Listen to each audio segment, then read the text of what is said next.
JoJo's Corner. Today I'm thrilled to bring you guys another book review. It is this book. It's A Match Made in Texas. This is actually a novella collection, so it's actually 4 books in one. And the authors are Karen Whitmire, Mary Connelly, Regina Jennings, and Carol Cox. Check it out. In the small town of Dry Gulch, Texas, a good-hearted busybody just can't keep herself from trying to match up women in dire straits with men of good character she hopes can help them. How is she to know she's also giving each couple a little nudge toward love? So I was super thrilled to be able to get this book, read it, and review it. Even though I'm not a huge historical fiction fan, this book did appeal to me from the synopsis, and also because I have read some of these authors before and I really enjoyed their books, and talk a little bit about each of these stories and what they are about and what I thought of them. The first one is called A Cowboy Unmatched, and it is written by Karen Whitmire. In this book we meet 2 characters, Neil and Clara. Now Clara is a pregnant widow, and her father-in-law is sort of a rich, bully. Everybody in the town knows him and fears him and does what he says and whatever. He pushes her around, he threatens her, he threatens to take the child once she has the baby, to raise away from her. And one of the main things he doesn't like about her, one of the things that the family was ashamed of and embarrassed of, is the fact that she's Comanche Indian. Because of this, because the family has sort of shunned her and everything, then she's pretty much living in not very good conditions. She's on her own, kind of out in the middle of nowhere and living in this house that's just falling apart around her. And so Neil, the other character in this book, the male lead character, he gets a note, a secret note. He doesn't know who it's from, but basically offering him a job to go to this woman's house to fix her roof. And it was funny because as he's going, he's thinking, a widow. He's thinking it's like an old lady, But when he gets there and sees Clara, even though she's pregnant, and there's immediate attraction, and he just has to get his thoughts straight in order to do the job that he's there to do.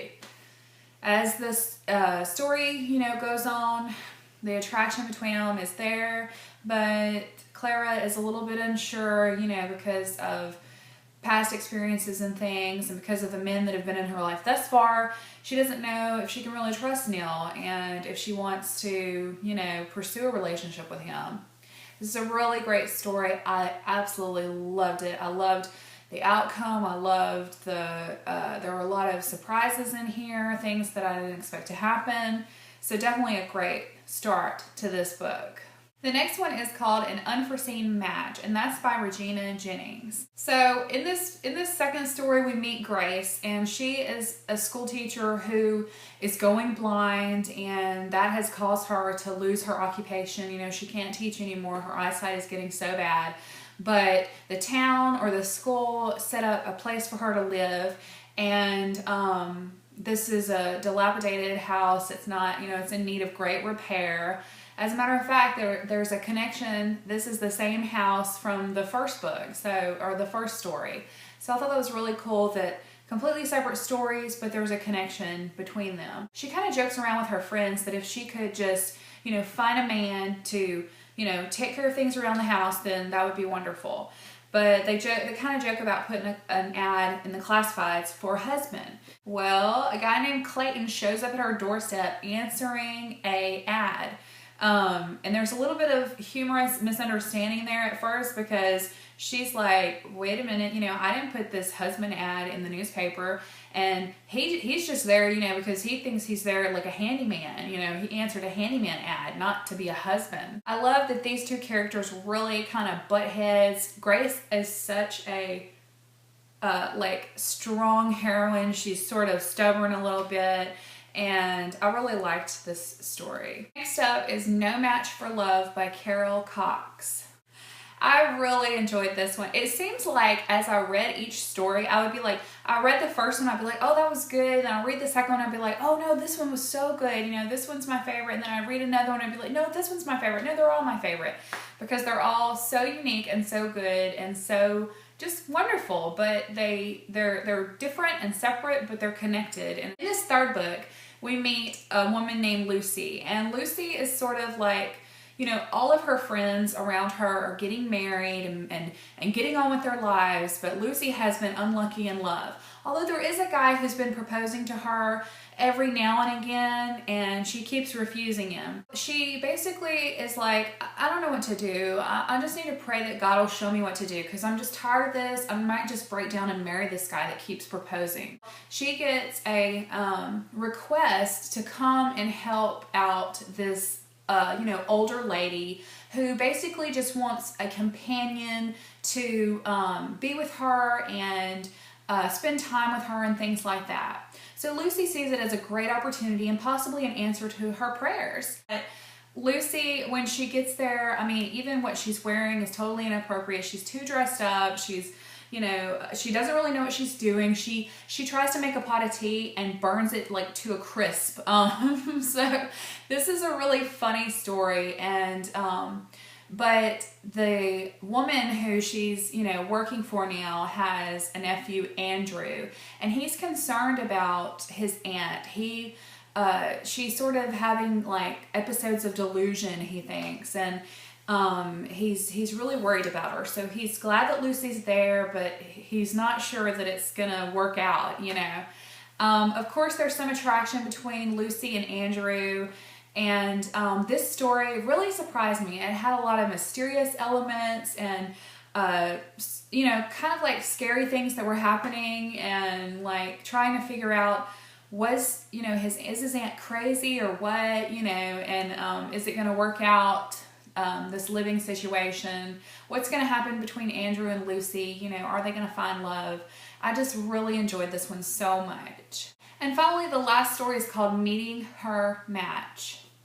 And this is written by Mary Connelly. This story I thought was super cool, like, because in this story, we finally discover who this secret matchmaker is that's been setting up the couples of the previous stories. And it's her turn for love. It's Cupid's turn for love in the final story. I absolutely loved this story so much. It was so good. It was not what I expected at all. The character in here, the matchmaker, her name is Hannah, and she comes from a very difficult family situation. Her mom, immediately, like first thing in the book that happens, her mom passes away, and then her dad very quickly, I mean maybe even like the same day, he remarries, and Hannah is out of the house. She's just like, you know, because she's old enough to be on her own, but she was like a school teacher, and so she was living at home and things like that. So they're pretty much like, look, grow up and get out. You need to find your own life now. And I just felt so like horrible for her. I was like, how could they do that to her? How could all of these terrible things happen to her like right away in the story? And it was just sad. But there's this guy that's been, you know, he's always kind of had feelings for Hannah, and he comes to her rescue in a way that is so sweet and funny and wonderful. He's kind of like a little bit of a nerdy nerd, but I loved him so much. You know how you hear about girls who are like, no, I don't want to go out with him because he's my friend, you know, he's such a good friend. Yeah, we have everything in common, and we just, you know, we love to hang out together. I could stay, you know, around this person forever, but I just don't have those kind of feelings for him. Well, it's kind of the way Hannah saw him, was like, you know, yeah, he's a great friend. I've known him my whole life, but can something more come from this relationship? Such a wonderful story. I loved it. These are all my favorites. I couldn't pick and choose. I wanted to be able to tell you guys this was my favorite story, but they were all so good. I love them so much. And I was really surprised at how much I enjoyed this book. If you're a fan of romance, if you're a fan of stories with memorable characters, because I can't get these characters out of my head. I love them. And yeah, this is just the perfect book to get to know different authors and see if you like their writing styles. I highly recommend it. Be sure to pick up a copy of A Match Made in Texas.